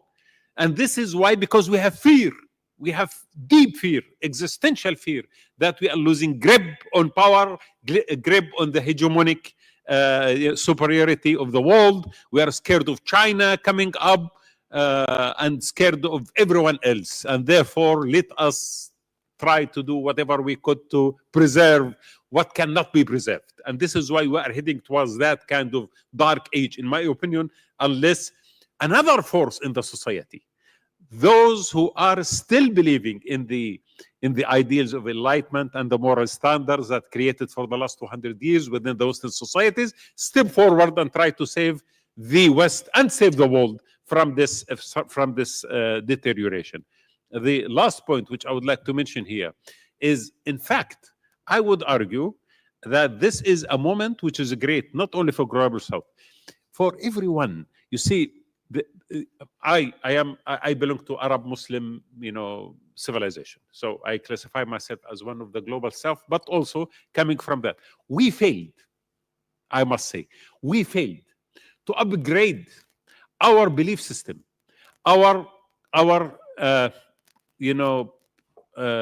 us call it paradigm of thinking, and take it from the specificity of the civilization that will belong to become a framework for a human resurrection or a global renaissance. So neither the Islamic civilization nor of course, the Chinese or the African, at this moment in time, we are all of us living under the tyranny of the Western dominance, and we could not liberate ourselves. Always in our back mind, we are competing with that. We could not think of ourselves as an alternative, jointly, not one, an alternative for a new paradigm of economy instead of the brutal capitalism, a new paradigm of social coherence instead of the zero-sum game taking place, a new paradigm for a peaceful world order instead of militarizing ourselves forward and forward. So while the West is losing it, we are not gaining. Until a new intellectual discourse appears, a new intelligentsia committed to the world peace and world order appears, we are actually going through a very dangerous 10 to 15 to 20 years that we need to be very careful how to handle. Thanks. Daniel? So first, I agree with everything Tayab and Wadah said. So I'll do what you said, Martin, about here in the UK. And I think that reference to the Palestine lab is very relevant also to just our right to protest and everything about the domestic politics, where Palestine is the canary in the coal mine, where what they are going and trying to do around prescribing our rights on the Palestine issue is going to be taken elsewhere. And the effort has been, and it's true here, and it's true globally, and it's true against Palestinians there under occupation, is you close down legal avenues in the broadest sense of the term. So BDS is vilified, criminalized, has the anti-Semitism, cheapened, weaponized version thrown against it. And where I go with this is we've just seen a massive U-turn on the part of this government, because there was enough pressure on members of parliament to insist on that U-turn. And I think that, and it's not the first U-turn. And that, to me, is our marching orders. This prime minister is for turning, for those old enough to remember the what was talked, the Margaret Thatcher. I'm not returning. That's not where he wants to be. And to get that right, the two things that I most kind of carry with me are, number one, we have to be promiscuous in the political alliances we are willing to form. As far as I'm concerned, if you are against the genocide in Palestine, and on better days, just apartheid in Palestine, then you are my ally. Being against genocide in Gaza is not a woke issue. Why would we self-marginalize in that way? We should work with anyone who's willing to march with us on that. And you see some really interesting stuff happening in America right now around this. I mean, you probably shared it with me. There was Tucker Carlson just did an interview where he praised Zohran Mamdani for being the only one who kind of put America first in their parlance, not Zohran's parlance. And we have to be capable of replicating that, and I think we can. And secondly, and this is unfortunately really difficult and brings me back to the stuff around who leads, who defines the strategy of the struggle, the priorities of the struggle in the absence of a Palestinian national movement that can lead and impose discipline. What are the asks? Because unless you have some kind of clarity, and a clarity that can impose that this is the ask, it's really easy for a government that does then feel under pressure to slip into nonsense. And nonsense is sanctions on Ben Gvir and Smotrich. They love it, Ben Gvir and Smotrich. It does precisely the opposite of what needs to be done. The average Israeli says, I don't care, I'm neither Ben Gvir or Smotrich. Ben Gvir and Smotrich say, this is great, it only boosts me, and I wasn't planning on having a holiday in the Lake District, and I don't have any bank accounts or assets in the UK anyway. And I'll say it, recognition of Palestine. What does that do? And it probably recognition of a Zionist Palestinian state, a la Mark Carney. Do the things that matter. But because there's this push by a leadership that, anyway, I won't, I think you get what I'm saying. One other quick point. I do think we heap too much on South Africa. I mean, I think, yes, in the context of their ICJ case, they should go back. But this aligns with Tayeb's comment about Global South and what Wadah has said about the end of a civilizational cycle. I think we should see the centrality of what Palestine means as the second era of decolonization. The inequities of the so-called, but it's not really post-colonial order, manifest themselves in what's going on there. And in that respect, and again, predicated on a strategy that ultimately will have to come from a reconstituted national movement that leads this, it can't be American-centric. I mean, you still have a guy who is recognized by the world as the president of the Palestinian state for those who recognize the state, and the leader of the national movement for those who don't, who everything is about Washington. So everything he does is focused on Washington. And that must not be the focus. It should be, you build from the global south to embarrass and pressure the global west, and you build from the global south, the outer circle, to build more pressure on the inner circle, the frontline states. That's how I see it geopolitically. And there's the Hague Group. The Hague Group, look it up. Okay, we have 10 minutes left, so I'm going to take the last 3 questions. The gentleman over here, yourself in the middle over there, and there's a hand at the back. So those 3, and then we'll wrap it up. Yeah, thank you so much. Ibrahim Fahmy, professor. The 3 projects you told Wadah in the history ended by strong Egypt, okay? And the history in 2008 focused on Egypt. In February 2011, Israeli government released Egypt. Do you think that we are in a situation that it's a must to survive? We are in a situation that it's a must to survive the Middle East against the re-engineering Zionist Israeli project is to repair the Egyptian political system. Okay, and how that will impact the future. This for Wadah and Daniel as well.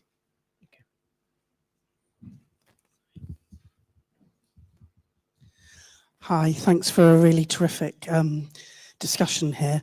I'm glad you mentioned the Hague Group because I wanted to ask about it, because when they set up, I had great hopes. I can't remember how many countries it was, 9 or something, and they were saying they wanted to expand. What's happened since then? Because it doesn't seem to have had any movement. Final question at the back over there.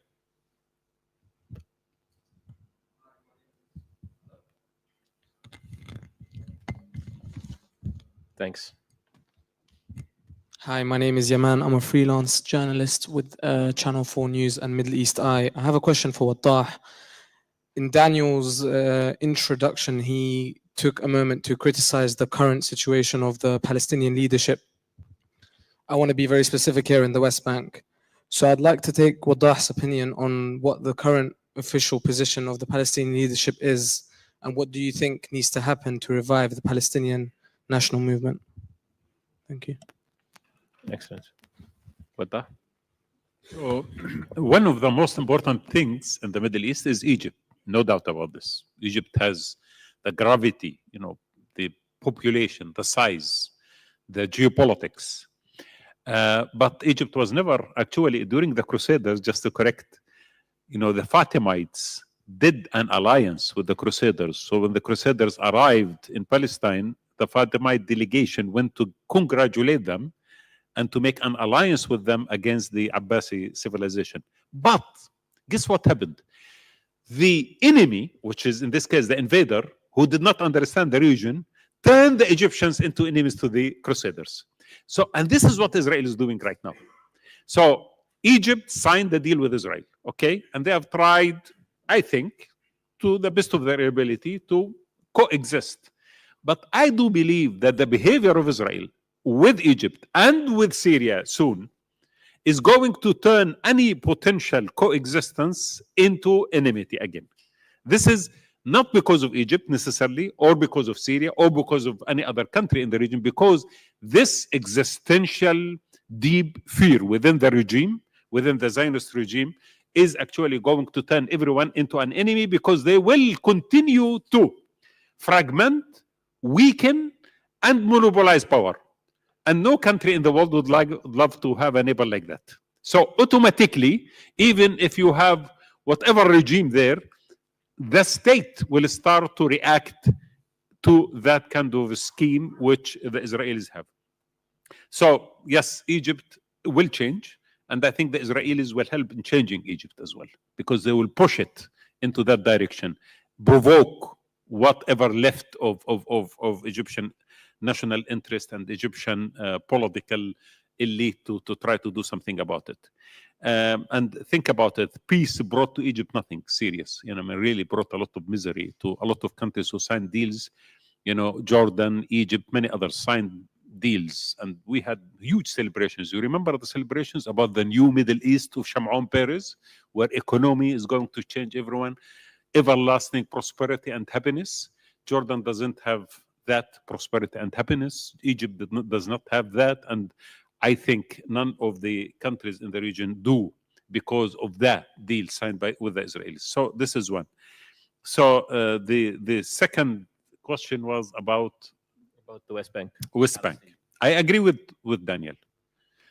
The problem, okay, once you accept for the first time to operate within the ceiling of a colonial settler apartheid regime, you will end running a Bantustan, or less than a Bantustan. Actually, the Bantustan in South Africa were much more civilized.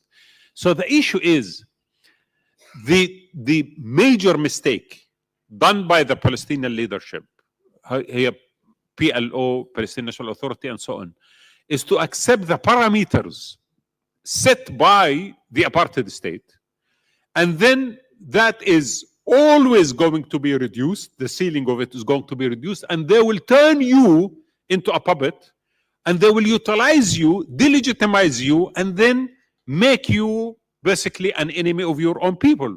So this is what happened. So if we are going to have a leadership for the Palestinian people, it shouldn't be from outside the belly of the beast, as Tayeb has said. If we are going to continue to exist within the current parameters, whoever is going to lead the Palestinian National Authority is going to end being whatever right now this current leadership is. So we are not going to have actually any future for that leadership. Now, there is an attempt to create something like that? There are many projects taking place right now. People are meeting, conferences are held, Palestinian intelligentsia, Palestinian intellectuals are brainstorming. But to tell you the truth, to have a proper leadership, it should be first recognized by the Palestinian people, which means elections, which cannot or does not and will not be allowed to happen now. So this is one. Second, dealt with by the international society and the regional powers, which is not going to happen right now. So I don't think that anyone is going to acknowledge any emerging Palestinian leadership.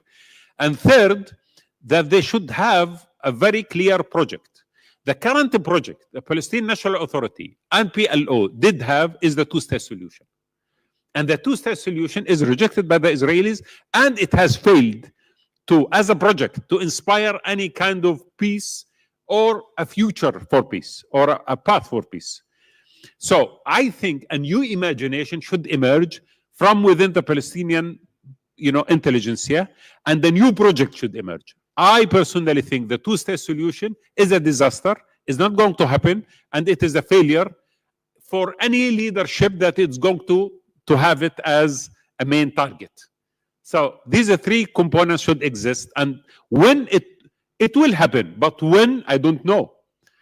There will be a moment when that project is mature and the leaders emerge from within the society, either by elections or by any other mean, and the world will recognize them because there will be no other option, since every other option has failed.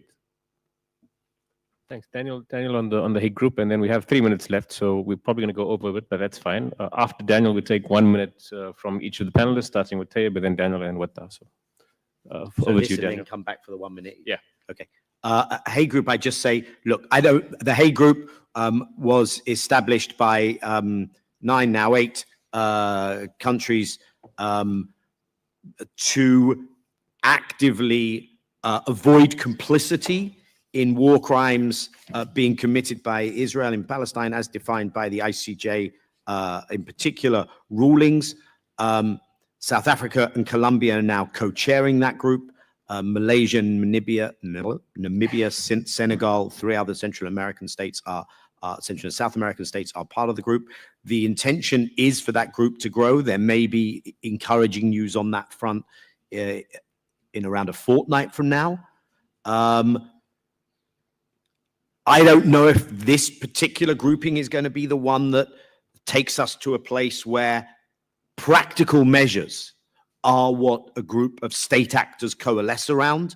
I don't know if it will be something else, but this at the moment is an interesting experiment in cooperation between states who don't normally do stuff together, who aren't the obvious countries, who are taking something of a risk by doing this, and who can't do this in unison with a Palestinian leadership that is saying, if you align with our cause, this is what being part of the anti-apartheid movement looks like, because of the reasons that Wadah just outlined. So it's actually quite difficult, because many states say, but doing that isn't what we recognize the PLO and the Palestinian state as the leaders of the Palestinians, and they're asking us to do other things. They've asked us to go to the United States and ask them for a bit more money for this or whatever else.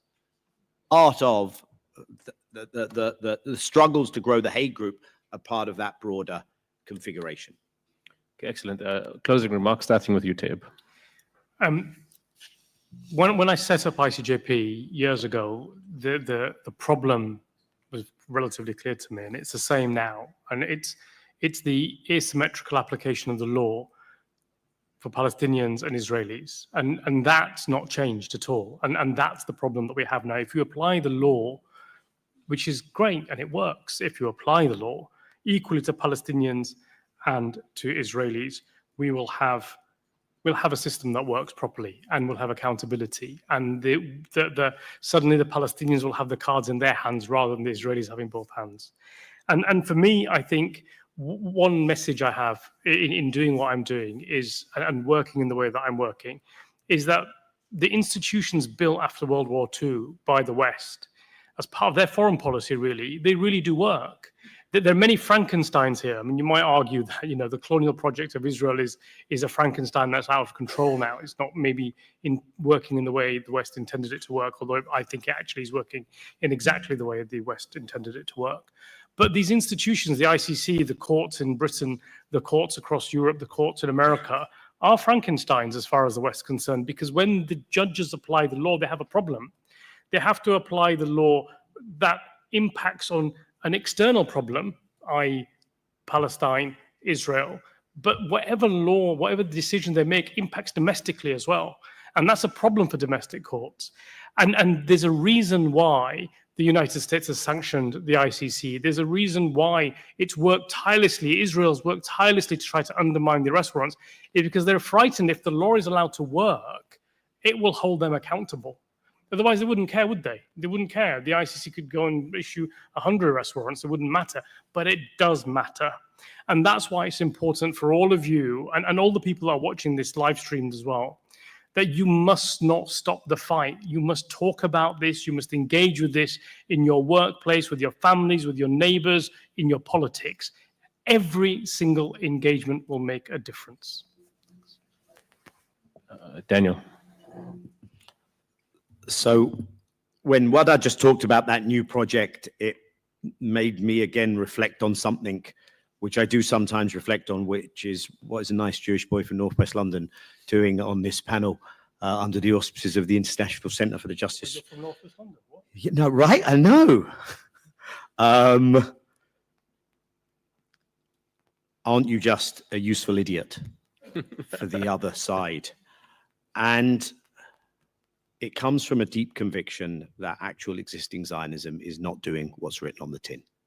It is, rather than guaranteeing Jewish security, Jewish well-being, it is the single greatest underminer of that. The most dangerous place to be a Jew today is in Israel. I would argue that in a time where there is, driven by many different things, an environment which is deeply uncertain, probably the biggest driver for Jewish insecurity overseas is the way we are asked to align with, support and defend the actions of a state that is committing such crimes. And so for me, the way I can be most faithful to that background is by being on this panel. And it links into what you said, because I think where this comes together, and I know it's difficult for people to digest this at a moment where we are seeing what we are seeing and what is being done, but where that it ties together is that new project can also change the dynamic in terms of how you wrong foot and show that there is a better way forward also for Jews and Jewish Israelis, which does actually offer a more safe and secure future, because it's not going to be achieved via more killing, more zero-sum thinking. So that new project, I would hope, has something to say to the future of a community which is, it's real now, it exists, settler colonial in its inception or not, and that there is a place there, not as an ethno-nationalist supremacist state, but as people living in equality for Israeli Jews as well, because I cannot abide by the notion that what Israel does is becoming ground zero for new levels of inhumanity and for tearing down the international legal and institutional architecture that in significant measure was put in place after the Holocaust. Thank you. Once upon a time, there was a nuclear apartheid state called White South Africa. You remember that? It was also supported by the West, and it did have a strategic partnership with Israel, especially on nuclear weapons. In 1994, I landed in South Africa, and the first experience I had with the dismantling of that apartheid entity was when Nelson Mandela in 1994 became the president of free democratic South Africa. That marked the beginning of my career as a journalist, because I spent 8 years after that monitoring, watching, listening, interviewing, talking to people, and seeing how this transformation is taking place in that country. South Africa today stands for Palestine and stands for ending the twin regime of the apartheid regime of South Africa, which is the current Zionist regime. So I think if we are going to leave this hall, we should have one idea in our thought. This will never survive. It cannot. It is wrong. It's against history. It's against justice. It's against every principle. Are we going to take the right stance, the right moral stance in the right direction of history, and going to tell ourselves and our children in the future that we were there? We struggled, we resisted, and we stood for the ideals that we would like everyone to stand for? This is the question that we are going to have. I am optimistic, very much, because for the last 2 years, a lot of horrors have been witnessed. Unbelievable, unimagined. I've never imagined. I've lived in Palestine. I am Palestinian, born in Palestine. And we did encounter occupation, of course, for decades, but we never imagined that we are going to see that genocide conducted right now in front of our eyes. But with all that, I see people everywhere in the world rising. And I see students in universities, artists, actors, academic circles, and many, many people all over the world standing, rediscovering what justice is about and defending themselves and their future. And this is very important, and this is very telling. And this is why we have a new bond emerging, a new brotherhood for justice, a new cycle, which in my opinion might renew the decaying cycle that we are talking about. So never lose hope, and actually be happy that you are part of the right place in history. Thank you very much.